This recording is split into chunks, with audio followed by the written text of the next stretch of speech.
Welcome back to Turkish Spotlight Secrets.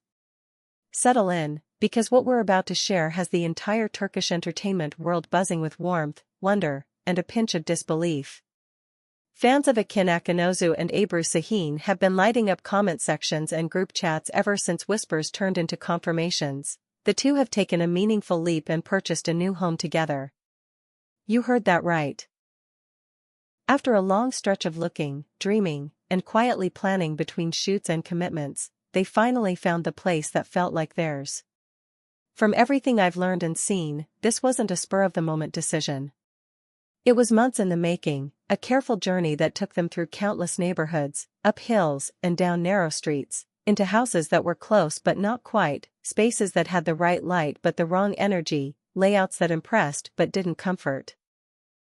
Their schedules are relentless, their lives a carousel of scripts, training, rehearsals, fittings, interviews, and the constant hum of cameras waiting for a moment that reveals more than they want to show. They weren't looking for a trophy property. They were hunting for a sanctuary, something that would bring peace to the whirlwind and hold their laughter without letting it escape into the public air. And at last, that door opened. The house is tucked into an elegant, quiet neighborhood where the sound of wind through leaves is louder than traffic, and the streetlights feel more like gentle lanterns than city blaze. Nature spills over fences and frames the skyline, so even when you're looking out from the living room, you feel like you're part of a landscape painting that's alive and breathing.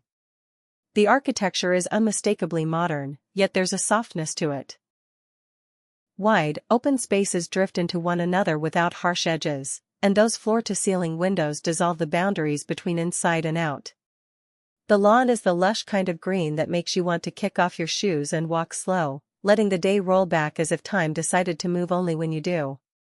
Inside, the aesthetic is a marriage of luxury and restraint. Think simplicity, but purposeful, warmth, but refined.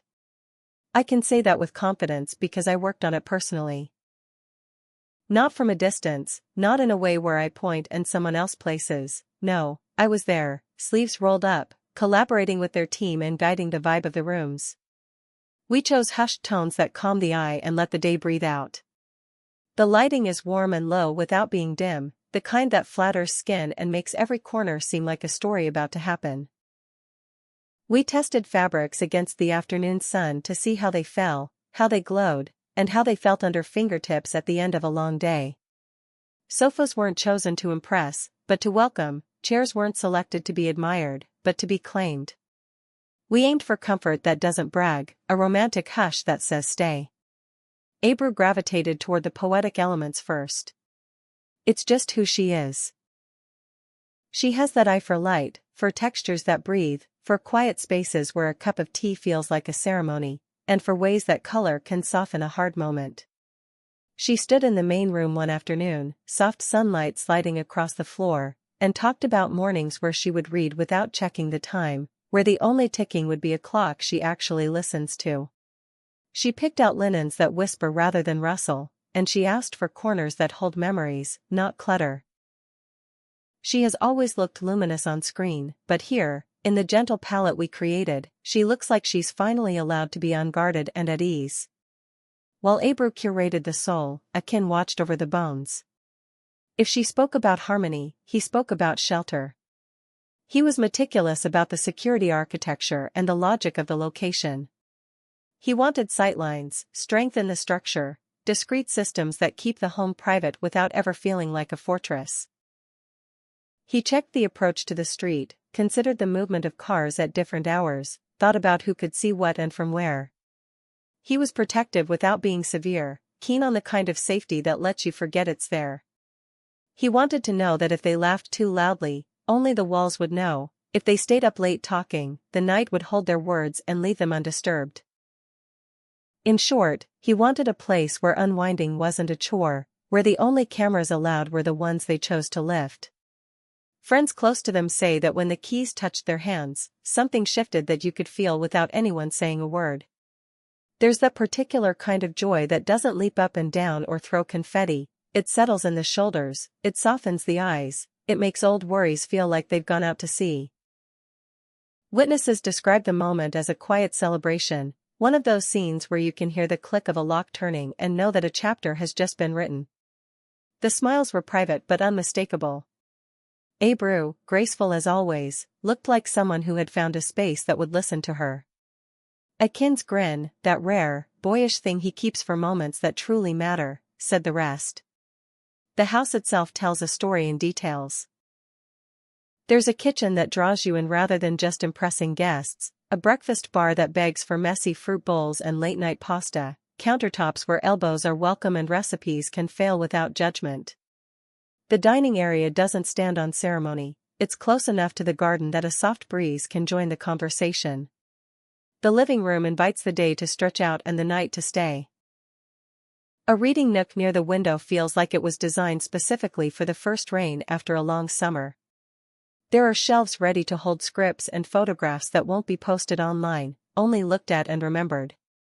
In the evenings, when the lamps are low and the windows show only their reflections, the whole place feels like it's breathing with them. Their bedroom was a study in serenity.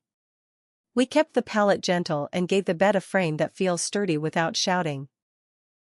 The curtains are heavy enough to block out the gossip of the outside world, yet light enough to catch the morning sun and bend it gently. There's a balcony off the side where you can imagine them watching the day unroll, coffee in hand, not needing to speak because the quiet already understands. It's a space designed for rest, the kind of rest that makes creativity a joy again.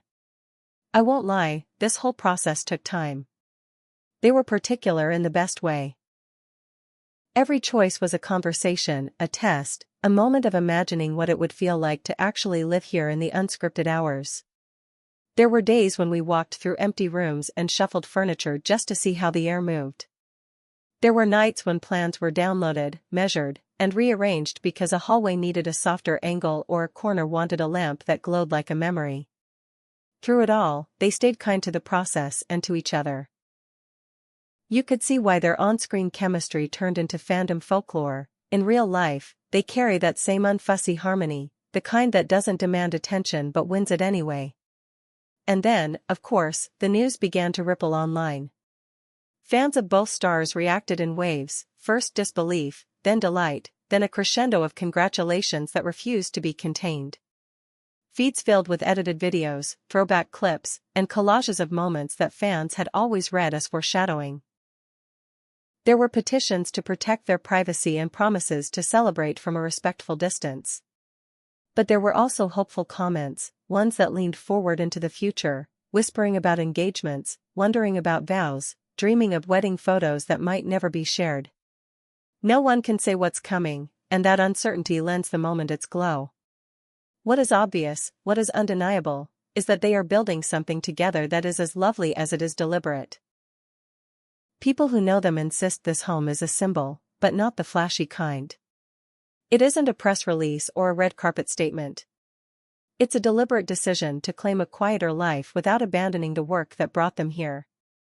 That garden, with its emerald calm, those windows, with their invitation to watch storms roll in, the placement of chairs designed for talking and not just posing. Each of those choices says they want a life that happens away from the hum, where closeness isn't measured by distance traveled, but by light shared. I will admit, along the way, there were small debates. Ebru asked for a softly textured wall in one room, the kind that catches light in long strokes and adds depth without decoration. Akın wondered if it would reflect glare on late afternoons and break the calm. We tested it. We stood there as daylight shifted, watching shadows and checking reflections like we were auditioning the wall itself. In the end, the texture stayed, refined, subtle, and perfectly them. Another day, he considered a concealed door in a hallway that would add an extra layer of privacy to a workspace. She worried it might feel like one secret too many. We found the compromise, the door remains, but the workspace opens to a window with a clear view of trees. Secrecy softened into intimacy, and everyone smiled.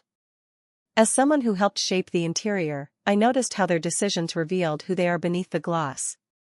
Ebru believes in moments, the kind you can hold without posting, the ones that fill a home with a scent of tea, a hint of laughter, a soft exhale after reading a line that changes how the day feels.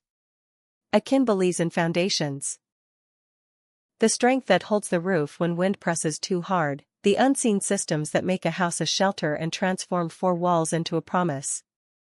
Together, their tastes don't collide, they braid. By the time the final plant was placed and the last frame was leveled, the house didn't look designed. It looked inevitable. It felt as if it had been waiting for them, quietly setting aside space for their shoes, their scripts, their late-night whispers and early morning stretches. You could walk through each room and imagine seasons moving through it, the first winter, where the lamps stay on a little longer, the summer dinners that spill onto the grass, the sudden storms that tap on the glass and make the couch an anchor. The detail that stays with me is not a fixture or a finish. It's the way the echo shifted from hollow to warm. The house learned their names. When friends talk about the key handover, they describe a hush, the kind that falls over a stage when the lights dim. No speech. No rehearsed lines. Just the soft clink of metal in a palm and the quiet recognition that something gentle and irrevocable had begun. Some hugs were long. Some smiles came with tears that didn't need explaining. Outside, a car passed, and the sound felt far away, like the world was already learning to keep its distance from whatever lived behind those walls. Online, the celebration hasn't slowed. It's not just local fans. International communities that watched them from afar have lined up with messages that roll across time zones like a parade. Congratulations travel in many languages, but the feeling is the same: we see you, we're happy for you, and we hope you get to keep what you've found. Of course, speculations loom like colorful balloons floating near the ceiling. Are rings next? Are vows being drafted in secret? Is there a date circled on a calendar that no one outside those windows will ever see? Perhaps. Perhaps not. What matters right now is that the foundation is there, concrete and steel, yes, but also trust and intention. If you listen closely to those who've known them the longest, they'll tell you that this is very much their rhythm. Nothing dramatic for the sake of noise. Nothing flashy without heart. Just a careful, steady walk toward a life that feels honest. They still work, they still show up, they still give the audience what it deserves. But when the day is done, they return to a place that isn't a set, a place that asks nothing and gives everything. And that, more than anything, explains the look in their eyes when the door swung inward and they stepped across the threshold for the first time as owners. So, what's next? Perhaps it's the first dinner where everything goes wrong and they end up laughing over takeout. Perhaps it's a Sunday spent perfecting the angle of a lamp because the page of a script demands a different light. Perhaps it's just quiet, two people resting, the world held at arm's length, the sound of trees keeping time. Whatever it is, it will be theirs. And whether or not a ring appears or a ceremony unfolds, this chapter is already its own vow, a promise to build, to keep, to be. We'll be watching, but from the edge, where admiration doesn't intrude. And as updates emerge, you'll hear them here first, wrapped in care rather than clamor. Until then, hold on to this image: a modern home with open arms, a garden that hums with green, windows that welcome skies in every mood, rooms that expect laughter and understand silence, and two familiar figures learning how a new space can feel like an old dream finally spoken out loud. Keep your notifications on, because this is only the beginning, and the story of this house. Of Akın Akinozu and Ebru making a life between scenes and away from spotlights, is one we're honored to share when the moment is right. Stay with Turkish Spotlight Secrets for the chapters to come, and let the rumors swirl where they must. For now, let the truth be simple and beautiful: they found a home, they found a haven, and they look happy inside it.